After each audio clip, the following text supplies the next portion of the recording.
shine mu kuma muka ce ai ya kamata mu ma mu zo mu shiga wannan abin nan din, amma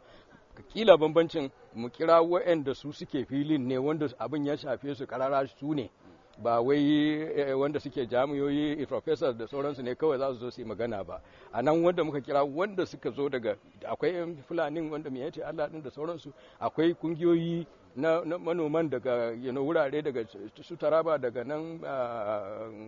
Benue da sauransu, akwai mutanen Zamfara, akwai kowa da kowa da kuma kungiyoyin addinai wanda su ma ya kamata mu ji ta abin nan, saboda akwai mutane da yawa suna so su mayar da abin wannan rikicin nan, suna so su mayar da rikicin kamar na addini ne, kuma a ganinmu ba haka ba ne. A hakikanin gaskiya mu ma yanzu muna neman yadda za mu yi mu wayar da kawunan 'yan uwanmu Fulani, domin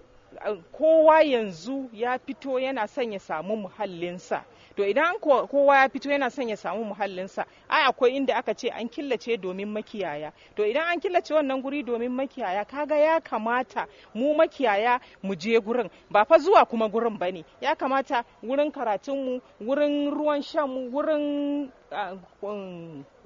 harkar sana'o'inmu da saura ya zamana akwai shi a wannan dajin da aka killace domin shi makiyayin. Domin a lokacin da aka ce an kai makiyayi guri ba ruwa, ba karatu, ba asibiti, ba duka wayannan abubuwan, kaga an kai shi guri da zai fuskanci matsala. Amma idan akwai wayannan abubuwan kamar yadda kowa ke da shi, kaga an taimaka mishi, an killace shi, zai zauna guri guda. Ba maganan ma ya je ya rinka ya shiga gonan wani bai shiga gonan wani ba, shi ya san yadda zai yi ma ya kiwon kansa.